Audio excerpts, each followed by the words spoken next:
Victoria Ashford Sterling stood at the entrance of the Riverside Country Club like a queen surveying her kingdom. Her pearl necklace caught the morning light as she walked through the tall glass doors. Every staff member who saw her coming straightened their backs and fixed their uniforms. The manager rushed to greet her with a nervous smile. "Good morning, Mrs. Sterling," he said, his voice shaking just a little. Victoria did not smile back. She never smiled at the staff. She simply nodded and walked past him toward the restaurant. Her high heels clicked on the marble floor. Click, click, click. Everyone knew that sound. It meant Victoria was coming. For 15 years, Victoria had ruled this country club. Her husband Robert made millions from his real estate business. He bought buildings and sold them for more money. But Victoria built something different. She built power. She made herself the most important woman in the entire suburb. The country club was her castle. She sat on every important committee. She decided which families could join and which could not. She planned every charity event and every social gathering. When Victoria said something would happen, it happened. When she said no, nobody dared to argue. The restaurant manager saw her coming and his face went pale. He rushed ahead to prepare her usual table. It was the best table in the room, right by the window with a view of the golf course. Nobody else could sit there.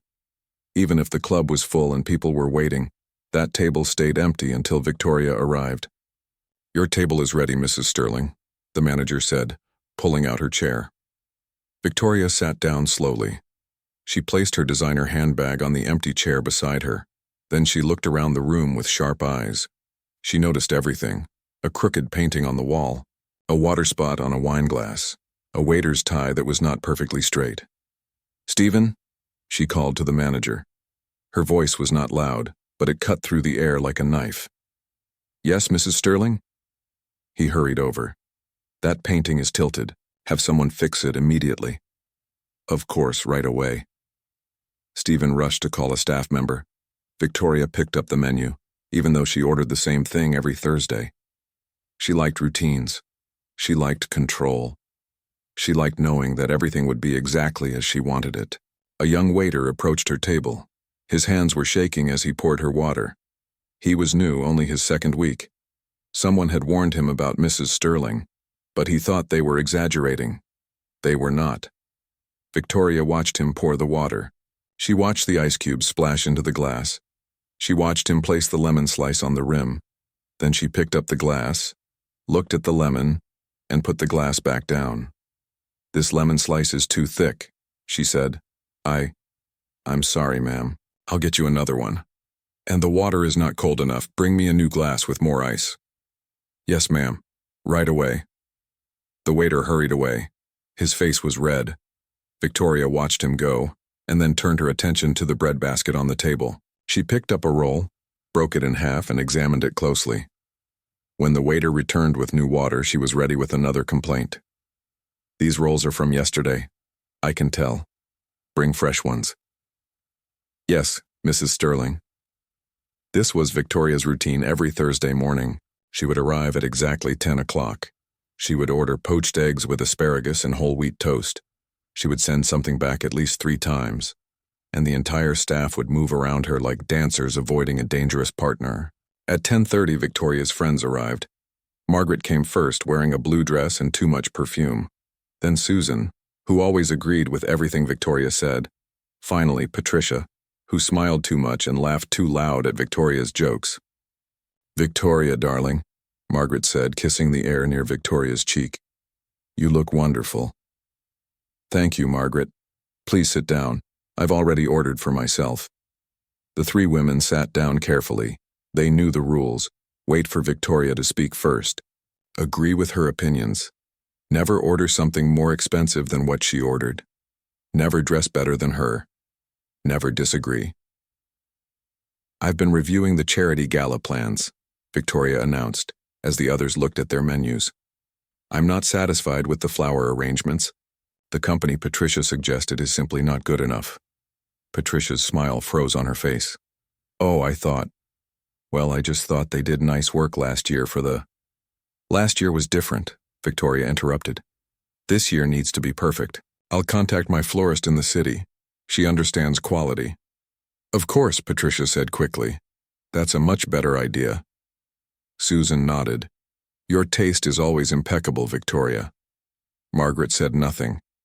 She had learned long ago that silence was safer than speech when Victoria was making decisions. The waiter brought Victoria's poached eggs.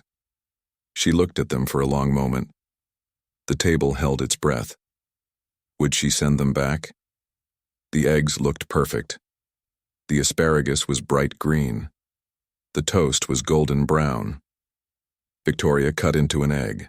The yolk ran across the plate. She took one small bite. Everyone waited. Acceptable, she finally said. The waiter nearly collapsed with relief. As Victoria ate, she talked about the club's problems. There were always problems in Victoria's world. The tennis courts needed resurfacing. The pool temperature was 2 degrees too cold. The new members did not understand proper etiquette. The staff was becoming too casual. I saw one of the waiters yesterday without a proper name tag, Victoria said, putting down her fork. Standards are slipping. Perhaps we should bring it up at the next board meeting, Margaret suggested carefully. I already have, Victoria replied. I sent the board a detailed memo, 3 pages. Stephen assured me the issue will be addressed. Of course he did. Stephen agreed with everything Victoria said. He had to. Victoria's husband, Robert, was the largest donor to the club. Victoria herself sat on the board. She chaired the membership committee. Cross Victoria Sterling, and you would find yourself out of a job. Over the years, Victoria had removed 3 club managers. She had blocked dozens of families from joining. She had ended friendships with a single cold look. She had the power to destroy reputations with one phone call, and everyone knew it. The staff whispered about her in the kitchen. They called her the Ice Queen and Her Majesty behind her back. But to her face, they smiled and said, Yes, Mrs. Sterling, and right away, Mrs. Sterling, and whatever you wish, Mrs. Sterling. New employees were warned about her on their first day. Experienced staff members shared stories like battle veterans. There was the chef who argued with her about a recipe and was fired within a week. The waiter who forgot her standing order and never worked another shift. The hostess who seated someone else at her table and left in tears. Victoria knew about the whispers. She did not care. Fear was useful. Fear kept people in line. Fear made them work harder. Fear gave her control. As she finished her meal, Victoria noticed a young man clearing tables across the room. He was working efficiently, stacking plates carefully, wiping down surfaces, but his shirt was wrinkled. Stephen, she called. The manager appeared instantly. Yes, Mrs. Sterling? That young man's shirt is not pressed properly. This is unacceptable. Stephen looked at the busboy and sighed. I'll speak with him. See that you do. Appearance matters. If we allow standards to drop in one area, everything falls apart. You're absolutely right, Mrs. Sterling. Victoria signed her bill with a flourish. She never paid cash. Everything went on her account. Her signature was all that was needed. She stood up, and her friends immediately stood too. Thank you for lunch, Victoria, Susan said. Next Thursday, same time, Victoria replied. It was not a question. It was a command. As she walked out of the restaurant, every eye followed her. Some looks were afraid, some were resentful, some were tired, but everyone watched. Everyone always watched Victoria Sterling. Outside, her driver waited with the car. Victoria slid into the back seat without a word. As the car pulled away, she looked back at the country club, her kingdom, her domain. She did not know that everything was about to change. She did not know that tomorrow, a young waitress named Maya Rodriguez would walk through those glass doors for her first day of work. She did not know that this waitress would not be afraid of her. She did not know that her reign was ending. But tomorrow, she would begin to learn. Inside the kitchen, the staff breathed easier now that Victoria was gone. They joked and laughed and relaxed their shoulders. The young waiter who had served her sat down for a moment, exhausted. Is she always like that? He asked an older waitress. Always, the woman replied. You get used to it, or you quit. Most people quit. Does anyone ever stand up to her? The waitress laughed, but it was not a happy sound. Stand up to Victoria Sterling? Are you crazy? She would destroy you. Nobody stands up to her. Nobody dares. But she was wrong.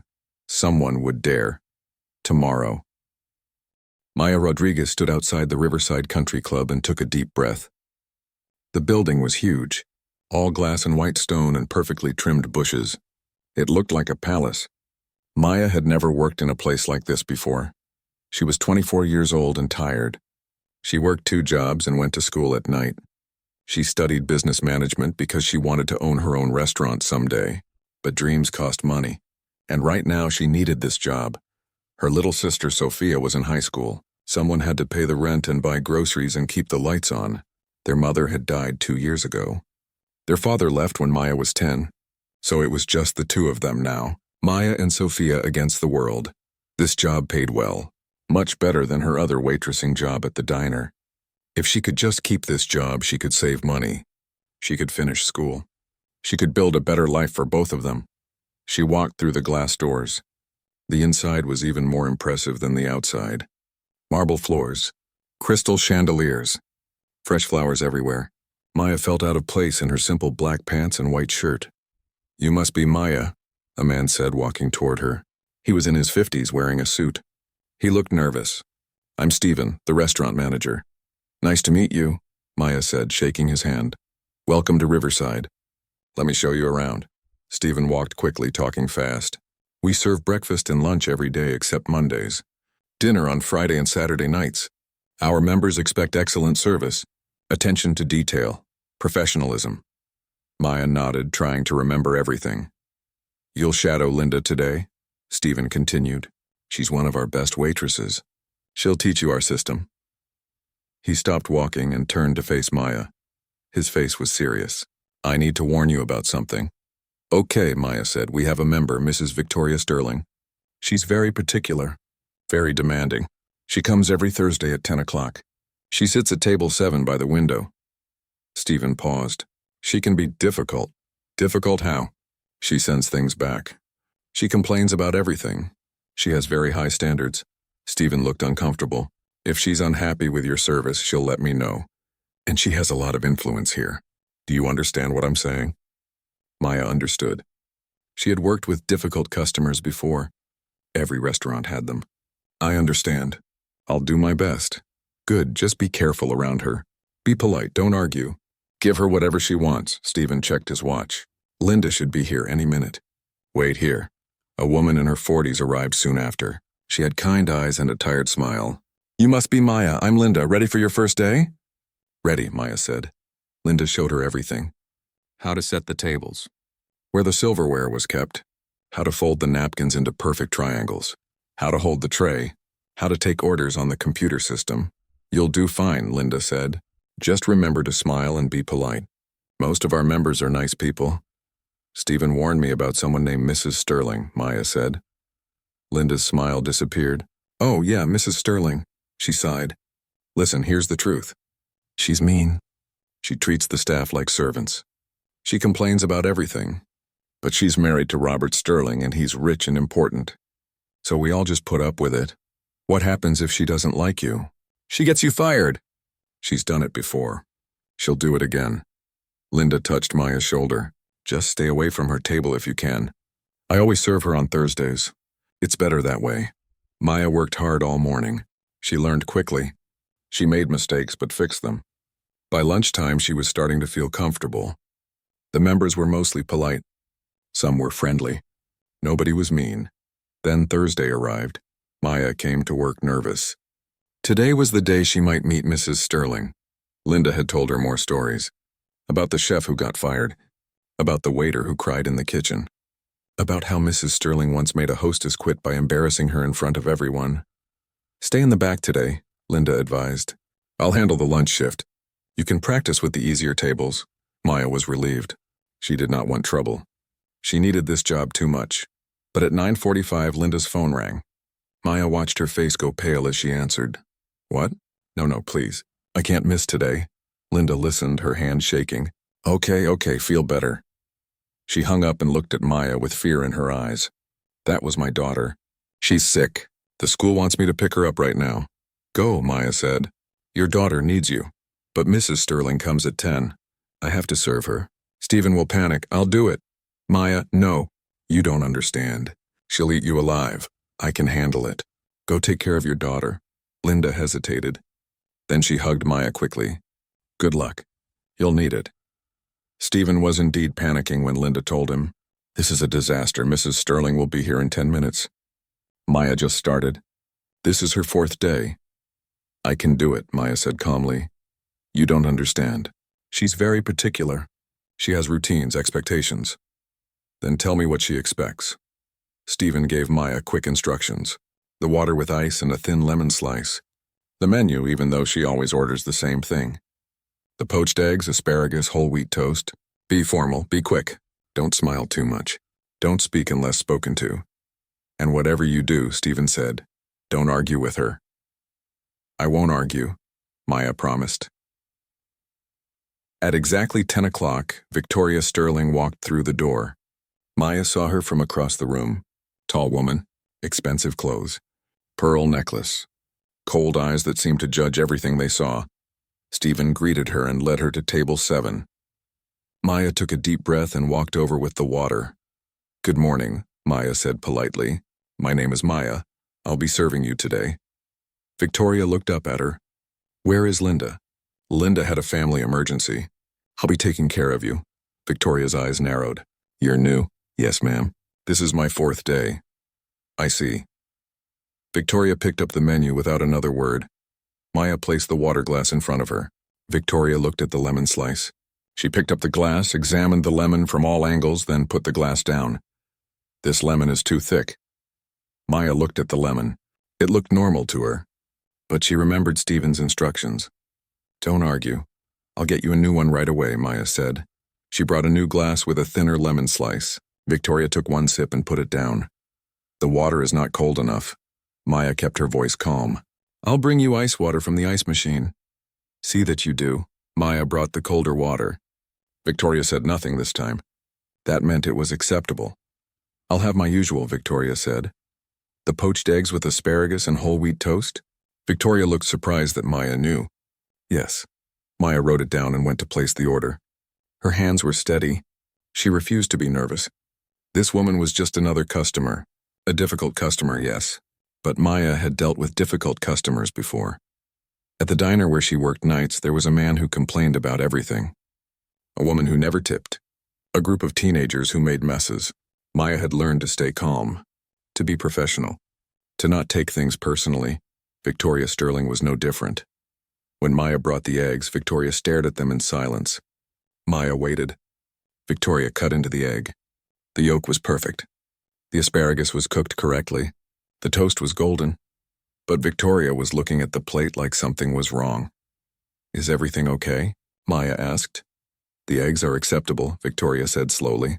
She sounded disappointed. Maya almost smiled. This woman was looking for something to complain about and could not find anything. 3 other women arrived and joined Victoria's table.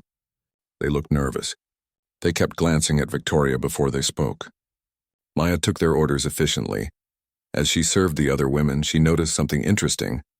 They were afraid of Victoria, too. Not just the staff. Her own friends were scared of her. Maya brought Victoria's coffee. As she poured, Victoria snapped her fingers. Maya had never had anyone snap their fingers at her before. She did not like it. But she stayed calm. She finished pouring the coffee first. Then she walked over to Victoria's side. Yes, Mrs. Sterling? How can I help you? Victoria frowned. When I snap my fingers, you come immediately. I was pouring hot coffee, ma'am. I didn't want to spill it on anyone. But I'm here now. What do you need? Victoria's frown deepened. She was not used to explanations. She was used to obedience. Bring me fresh cream. This cream is too warm. Of course, Maya brought cold cream. Then Victoria wanted different sugar. Then she wanted her napkin replaced because it had a tiny wrinkle. Then she wanted the salt shaker from another table because she liked that one better. Maya did everything without complaint. Without rushing. Without showing any frustration. But she also did not act afraid, Victoria noticed. Maya could see it in her eyes. This waitress was not behaving correctly.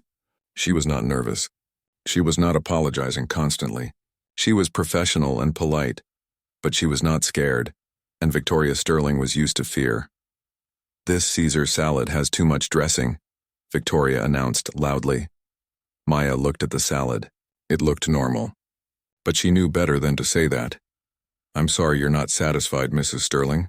I watched Chef Marcus prepare it myself. He used the exact measurements from the recipe." Maya paused. "Would you like me to have him remake it with less dressing?" "I want to speak to the manager." "Of course. I'll get Stephen right away." Maya walked calmly to Stephen's office. Her heart was beating fast, but her face was calm. Victoria Sterling did not sleep well that night. She kept thinking about the new waitress. The one who did not shake when she spoke. The one who had shown her that tablet with the recipe. The one who had made her look foolish in front of her friends. Nobody made Victoria look foolish. The next morning, Victoria sat in her home office and made a plan. This Maya girl needed to learn her place. She needed to understand how things worked at Riverside Country Club. She needed to be afraid like everyone else. Or she needed to be gone. Victoria picked up her phone and called Stephen. "Good morning." "Mrs. Sterling," Stephen answered quickly. He always answered her calls quickly. "Stephen, I want to discuss yesterday's service." Yes, of course." "Was there a problem?" "That new waitress was disrespectful. She argued with me about the salad." "She argued with you?" "She questioned my complaint. She pulled out that tablet like she was trying to prove me wrong." Stephen was quiet for a moment. "Mrs. Sterling, she was just showing the recipe specifications. I thought she was being helpful." "Helpful?" Victoria's voice was sharp. "Stephen, I've been a member of this club for 15 years. I know what good service looks like. That girl does not belong here. I'll speak with her about her attitude. I think you should consider letting her go." Another pause. Stephen knew what this meant. If he did not fire Maya, Victoria would make problems. Big problems. "Let me observe her for a few more days," Stephen said carefully. "If there are any more issues, I'll handle it." Victoria was not satisfied, but she agreed. "I'll be watching closely." She hung up and smiled. This would be easy. She would visit the club every day. She would find mistakes. She would collect complaints. By the end of the week, that waitress would be gone. But Victoria underestimated Maya Rodriguez. Maya came to work that Friday knowing Victoria would cause trouble. Linda had warned her. "She called Stephen this morning," Linda whispered in the kitchen. "She wants you fired." "For what?" Maya asked. "For not being scared of her. That's enough for Victoria Sterling." Maya felt a knot in her stomach. She needed this job. She could not lose it. But she also could not be someone she was not. She would not bow down and act terrified. She would just work harder, be better, give no reasons for complaints. Victoria arrived at 11 o'clock on Friday. Not her usual time. Not her usual day. She sat at table 7 and stared at Maya. Maya walked over with a smile. "Good morning, Mrs. Sterling. Can I get you something to drink?" "Coffee, black, make sure it's hot." Right away, Maya brought the coffee. It was fresh from the pot. Steam rose from the cup. But Victoria put her finger near it and frowned. "This is not hot enough." Maya had just poured it. She knew it was hot, but she stayed calm. "I'll have the kitchen heat your cup and pour fresh coffee." She took the cup away. In the kitchen, she poured the same hot coffee into a heated cup. She brought it back. Victoria sipped it. Acceptable. This continued all through Friday. Victoria came back on Saturday morning. Then Saturday evening. Then Sunday lunch. Each time she found something wrong. The fork had spots. The menu was sticky. The chair wobbled. The temperature was too cold. Maya handled each complaint professionally. She never argued. She never got upset. She fixed everything Victoria asked for. But she also did not act like a servant. She acted like a professional doing her job. By Monday, the other staff members noticed what was happening. "Victoria is trying to get you fired," the chef told Maya. "She's done this before. She'll keep coming and complaining until Stephen has no choice." "What should I do?" Maya asked. "Most people quit," he said sadly. "It's easier than fighting her." But Maya did not want to quit. So she decided to do something different. She decided to be so good at her job that nobody could complain. She started coming to work 30 minutes early. She memorized every member's name and face. She learned their favorite drinks and usual orders. She cleaned her section until it sparkled. She smiled at everyone. She helped the other waitresses when they were busy. The members started to notice. "You're new, aren't you?" an elderly man asked one day. "What's your name?" "Maya, sir." "You're doing a great job, Maya. Best service I've had in months." A woman at another table overheard. "I agree. You remembered that I like lemon in my iced tea without me asking. That's impressive." Maya thanked them and continued working. But something strange was happening. The more Victoria complained about her, the more other members seemed to like her. Victoria noticed this too, and it made her angrier. On Tuesday, Victoria brought 2 of her friends to lunch.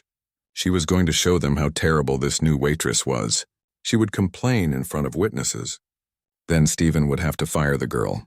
But when Maya came to the table, one of Victoria's friends recognized her. "Oh, you're the waitress Eleanor was telling me about," the woman said with a smile. Victoria's eyes narrowed. "Eleanor?" "Yes, Eleanor's daughter is applying to colleges. This young woman gave her some excellent advice. Eleanor said she was so helpful." Maya had talked to Eleanor Davis in the hallway last week. Eleanor had looked stressed, so Maya asked if she was okay. Eleanor explained about her daughter's college applications. Maya had just been through that process herself. She shared some tips and websites that had helped her. She had not thought much about it. She was just being kind. But Eleanor had apparently told people about it. "That's wonderful," Victoria said, but her voice was cold. She did not like that her friends were praising the waitress she wanted fired. Maya took their orders and left. Victoria spent the whole lunch trying to find problems with the service. But Maya was perfect. The water was cold. The food was hot. Everything arrived on time. The plates were clean. Victoria's friends actually seemed to enjoy the meal. "This was lovely," one of them said as they left. "That Maya is delightful." Victoria said nothing. She walked to her car with her jaw clenched tight. Wednesday was the charity committee meeting. Victoria chaired the committee. She sat at the head of the table while other members discussed the upcoming gala. "We need to finalize the menu," someone said, "and the table arrangements." Another added. Victoria was about to speak when Eleanor Davis walked in late. "Sorry, I'm late," Eleanor said, sitting down. "I was just talking to that wonderful new waitress at the club. Maya. She's such a sweet girl." Victoria's smile was like ice. "Yes, the new girl. My daughter got accepted to her first-choice college," Eleanor continued happily. Maya's advice really helped. She told us about scholarship opportunities we didn't know existed. The other committee members murmured congratulations. Victoria tried to steer the conversation back to the gala. But Eleanor kept talking about Maya. "We should do something nice for the staff," Eleanor said. "They work so hard. Maybe a staff appreciation event." Victoria had never done a staff appreciation event in 15 years. "That's not necessary. We pay them well." "But it would be a kind gesture," Eleanor insisted. Several other members agreed.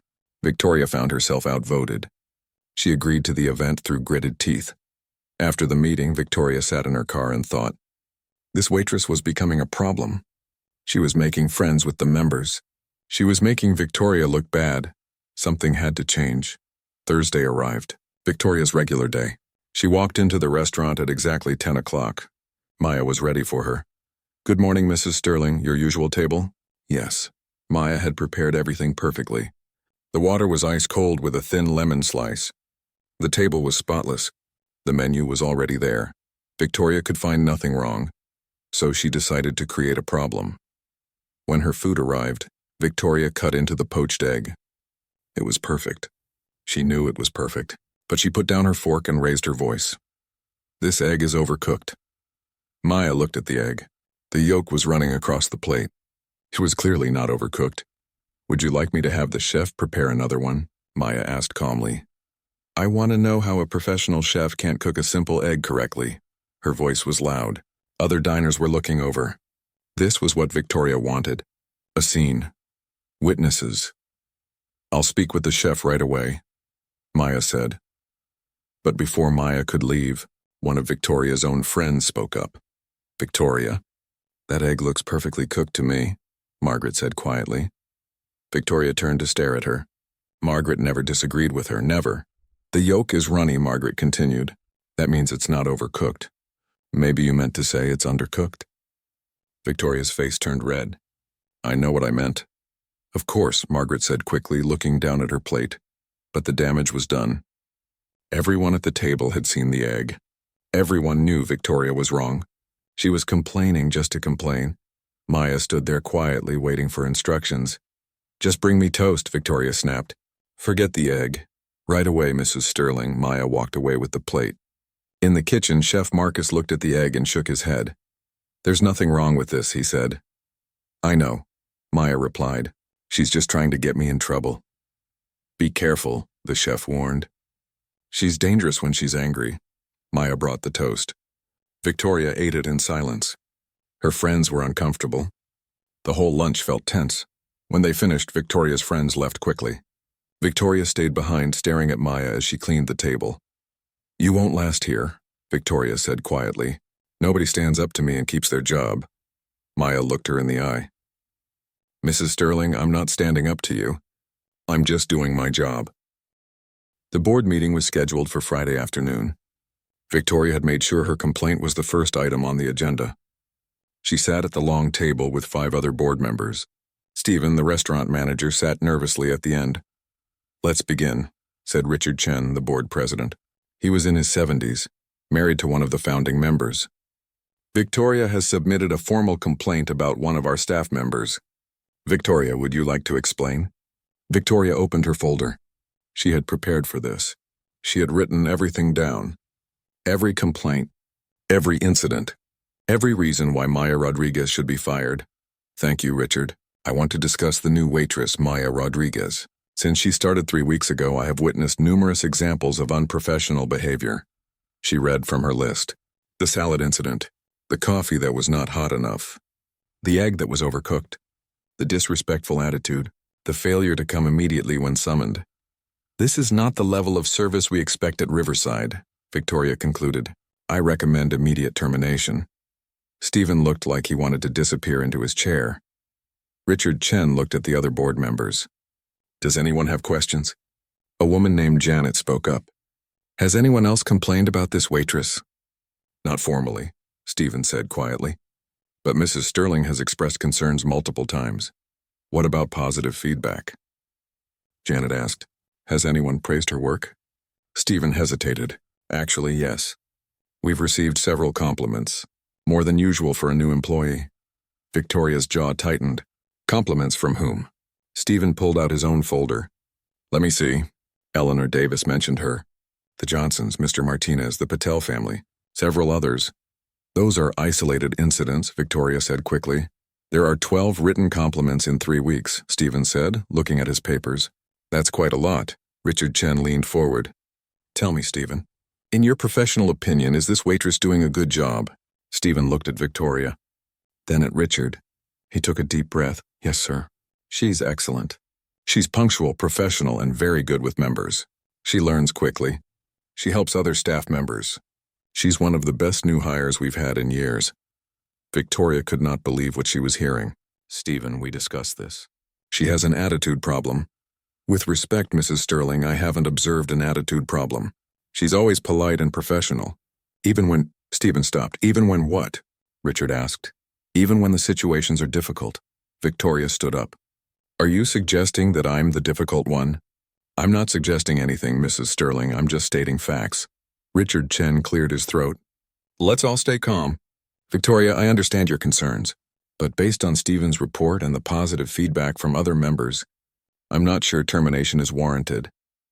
"Then you're not taking my complaint seriously," Victoria said, her voice cold. "We're taking it very seriously," Richard assured her, "but we also have to consider all the information. Perhaps we should table this discussion for now and observe the situation further." Victoria gathered her papers. Her hands were shaking with anger. "I see. This board doesn't care about my opinion anymore." "That's not true, Victoria," Janet said gently. "We value your input, but we also have to be fair to our employees." Victoria walked out of the meeting without another word. She sat in her car, breathing hard. This had never happened before. The board had never dismissed her complaints. They had always sided with her. Something was changing at Riverside Country Club, and Victoria did not like it. That weekend was the club's annual gala. Victoria had been planning it for months. It was the biggest social event of the year. Everyone who was anyone would be there. It was Victoria's chance to shine. to show everyone that she was still in charge. The theme was Evening in Paris. The ballroom was decorated with flowers and twinkling lights. The menu was French cuisine. A string quartet played soft music. Victoria had spent hours on the seating arrangements. She put herself at the center table with the most important members. She placed people she liked close to the front. People she did not like were near the back. She put Eleanor Davis at a side table near the kitchen door. Eleanor had been disagreeing with Victoria lately. She had praised that waitress. She had voted against Victoria's flower choice. She needed to learn her place. The gala began at 7 o'clock. Members arrived in evening gowns and tuxedos. The ballroom filled with conversation and laughter. Victoria stood near the entrance, greeting people. She wore a silver dress and her best jewelry. Maya was working the event. All the waitstaff was there.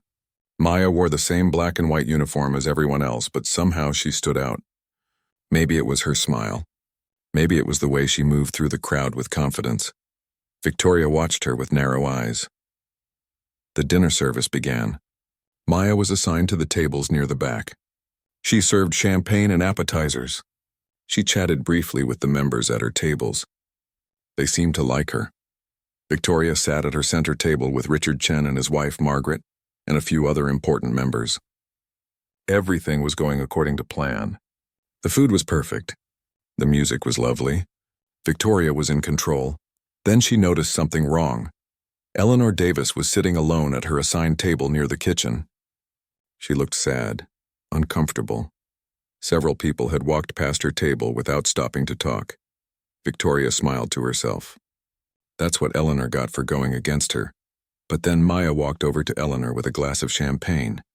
Maya said something that made Eleanor smile. Then Maya sat down in the empty chair next to Eleanor. Victoria could not hear what they were saying, but she saw Eleanor's face brighten. She saw Maya pull out her phone and show Eleanor something. They looked at the screen together and laughed. Other members noticed too.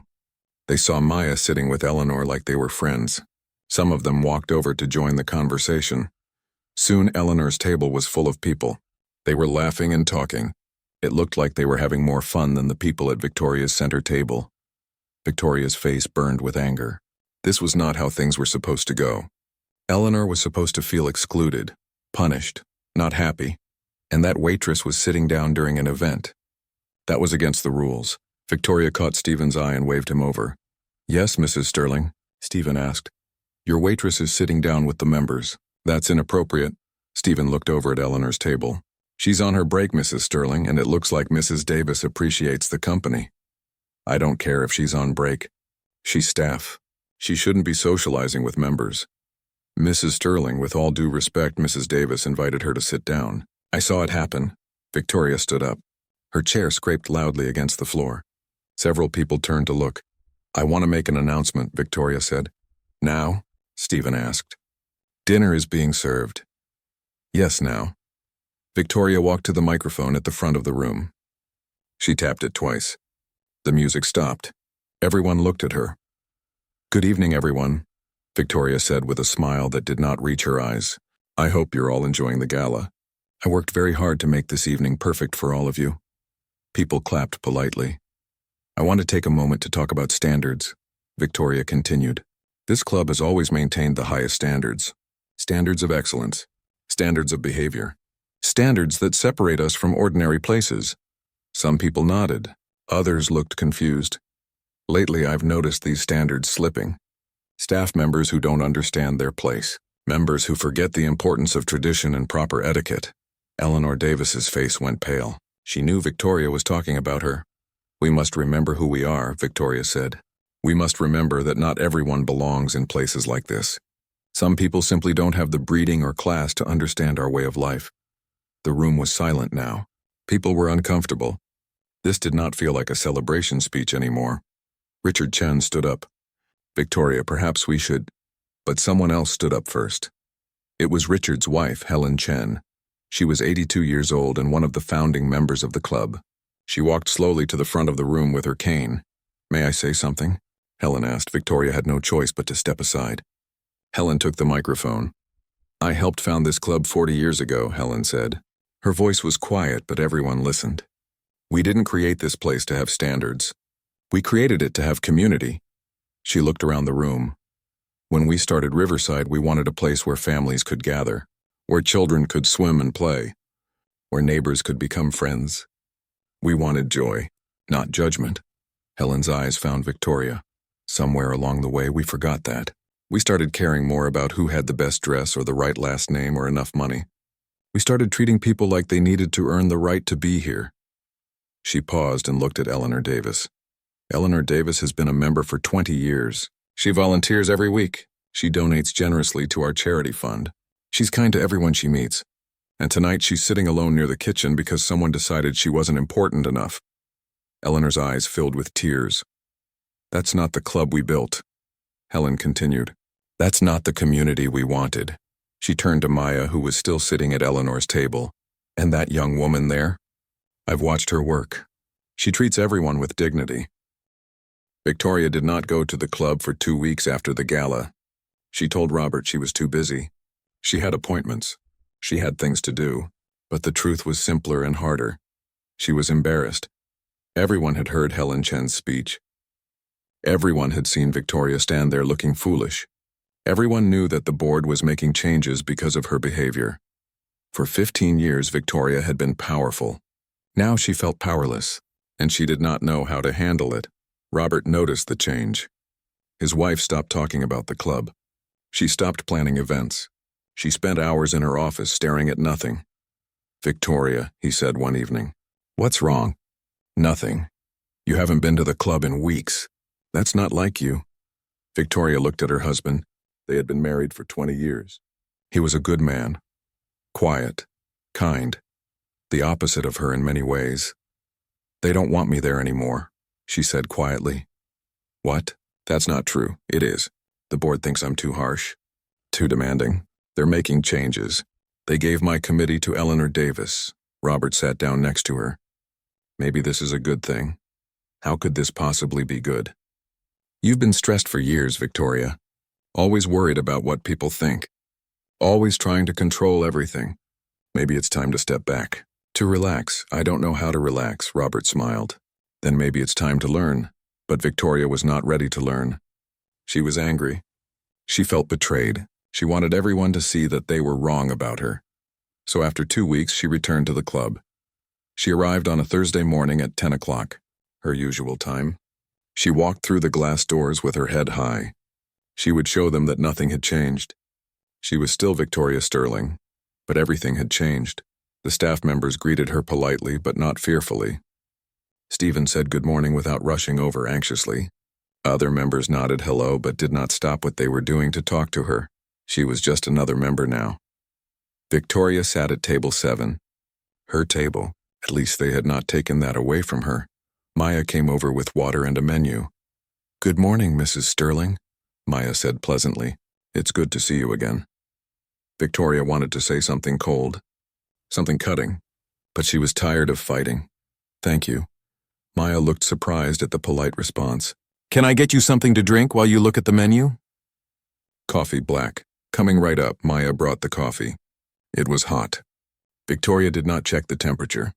She just took a sip. It's good, Victoria said. Maya smiled. I'm glad. Let me know when you're ready to order.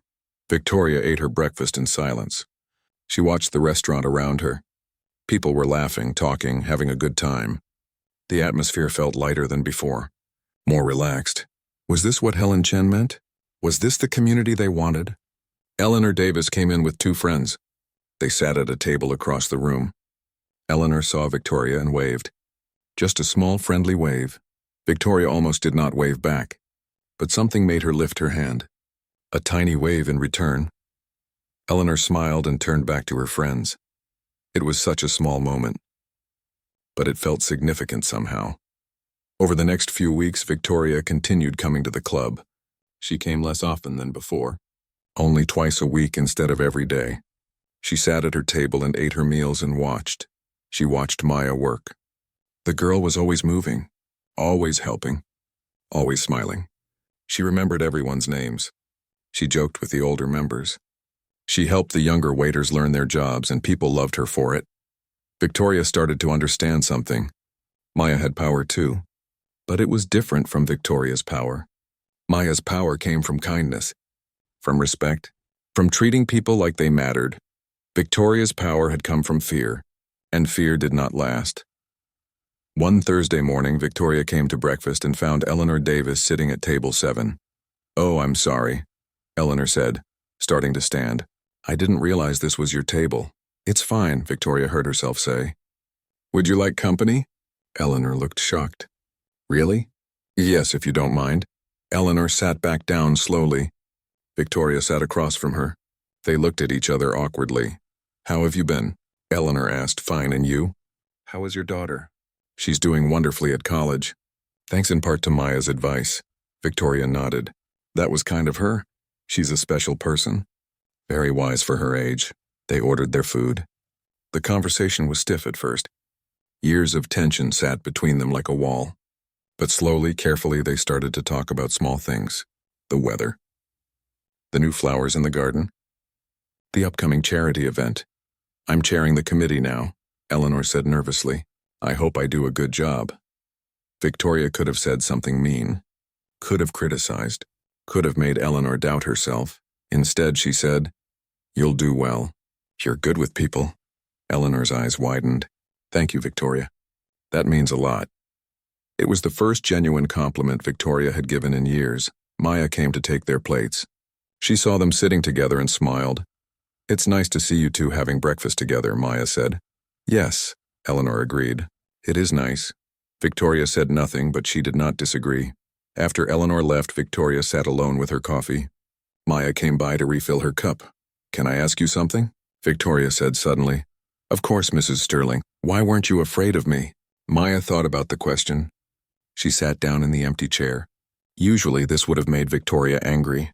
Staff should not sit with members, but today Victoria did not mind.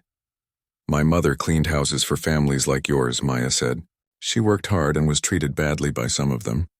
They talked down to her, snapped their fingers at her, made her feel small." Victoria felt uncomfortable. She had snapped her fingers at Maya. "But my mother taught me something important," Maya continued. "She said that everyone deserves respect. Rich or poor, boss or worker, everyone. She said if I remembered that, I would never have to be afraid of anyone." She sounds like a wise woman. She was. "She died 2 years ago." "I'm sorry." "Thank you." Maya stood up. "I should get back to work." "Wait," Victoria said. "I want to apologize." Maya looked surprised. "For what?" "For the way I treated you. For trying to get you fired. For being—" Victoria struggled to find the word. "For being cruel." "You weren't cruel, Mrs. Sterling. You were just used to being in control." "That's a kind way to put it." Maya smiled. "I try to be kind. It's easier than being angry." She walked away, leaving Victoria alone with her thoughts. That night, Victoria could not sleep. She kept thinking about what Maya said, about kindness being easier than anger, about respect.